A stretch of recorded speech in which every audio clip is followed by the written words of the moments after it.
মহিলারা বুক বরাবর হাত বাঁধে কেন? জি, আপনারা নিশ্চয় বলেন হানাফি মাযহাবের মহিলারা হাত বাঁধার ক্ষেত্রে লামাজাবি বুকার দল। মহিলারা বুকের উপরে হাত বাঁধে না, বুক বরাবর হাত বাঁধে।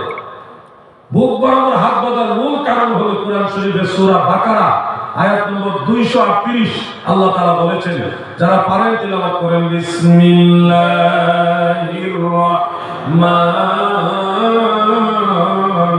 রাহিম, হাফিজু আলাস সালাওয়াতি ওয়াস সালাতিল উসতা ওয়া কুমু লিল্লাহি কানিতিন। আমার আল্লাহ বলেন, তোমরা নামাজের প্রতি যত্নবান হও, বিশেষ করে মধ্যবর্তী নামাজের প্রতি। ওয়া কুমু লিল্লাহি কানিতিন, তোমরা আল্লাহর প্রতি বিনয়ের সাথে দাঁড়াও, নম্রতার সাথে দাঁড়াও, আদব প্রদর্শন করে দাঁড়াও।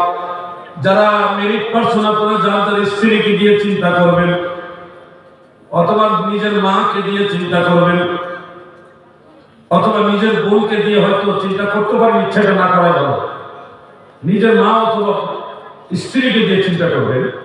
একটা মেয়ে, ধরেন আপনার স্ত্রী এইভাবে নাভির নিচে হাত বেঁধে দাঁড়ালে ধরুন 3 পিস পরা, সে যদি নাভির নিচে এভাবে হাতটা রাখে, তখন পেটের কাপড়টা হাতের নিচে চাপ পড়বে, পড়লে তার সিনা বুকের যে অবস্থানটা এটা আরো স্পষ্ট হবে, লজ্জাস্থান প্রকাশিত হবে। এই দৃশ্যটা দৃষ্টিকটু, অসুন্দর। নামাজের ভিতরে তার লজ্জাস্থানটা আরো প্রকাশ হইতেছে। হাত বাঁধার কারণে, নাভির নিচে হাত বাঁধার কারণে একজন মহিলা তার স্তন বা বুক এটা ভেসে উঠতেছে। এই দৃশ্যটা দৃষ্টিকটু। আর একটা মেয়ে, সে যদি বুক বরাবর হাত বাঁধে, তখন তার বুক স্তন ভেসে ওঠা তো দূরের কথা, এটা আরো ঢাকনা পড়বে, লজ্জাস্থান আরো ঢাকনা পড়বে, আবৃত হবে। দেখেন হানাফি মাযহাবের ইমামরা পবিত্র কোরআনের এই আয়াতের উপর ইস্তেহাদ করে, গবেষণা করে, কোরআনের আইন অনুযায়ী মা বোনদের জন্য মাসআলা দিয়েছে, তারা বুক বরাবর হাত বাঁধে। সুবহানাল্লাহ, সুবহানাল্লাহ। হানাফি মাযহাবের ইমামরা মহিলাদের হাত বাঁধার মাসআলা দিয়েছে কোরআন থেকে। কোথা থেকে বলেন? কোরআন থেকে। কোরআন থেকে, কারণ এটার দ্বারা মহিলাদের লজ্জাস্থান ঢাকনা পড়ে। রুকু সেজদা নামাজের অন্যান্য ক্ষেত্র পুরুষ এবং নারীর মধ্যে কিছুটা পার্থক্য আল্লাহ রাসূল এবং সাহাবায়ে কেরাম করে গেছেন। কেন করে গেছেন? একটা উদাহরণ দিই। পুরুষ যখন সেজদা দিলে এই সিনা এবং জমিনের মাঝখানে একটু গ্যাপ রাখতে হয়, যেন ছোট্ট একটা বকরির বাচ্চা আসা যাওয়া করতে পারে। হাত দুটা একবারে কুকুরের মতো এইভাবে বিছিয়ে দেওয়া যাবে না, একটু ফাঁক রাখতে হবে। এটা পুরুষ লোকের সেজদা দেওয়ার সুন্নত তরিকা। কিন্তু একটা মেয়ে, আপনার স্ত্রী, সে যদি সেজদায় যায়, পুরুষের মতোই কোমর উঁচা করে রাখে এবং হাত দুটো এইভাবে সরায় ফাঁক করে রাখে, সিনাটাও পুরুষের মতো জমিন থেকে অনেক গ্যাপ করে রাখে, তখন ডোন্ট মাইন্ড প্লিজ, আমাদের সবার মা বোন আছে, আমাদের মা বোনদের সম্মান মাথার উপরে রেখে আমি কথাটা বলতেছি। মা বোনদের সম্মানের প্রতি দৃষ্টি রেখেই বলতেছি, আপনার স্ত্রী সে যদি আপনার মতোই কোমর উঁচা করে, হাত দুটা এভাবে ফাঁক করে, সিনাকে উপরের দিকে টেনে তুলে রেখে জমিন থেকে গ্যাপ করে রাখে, তখন তার স্তনটা ঝুলবে, লজ্জাস্থান প্রকাশিত হবে। এই দৃশ্যটা এটা কখনোই ইসলাম এলাও করে না।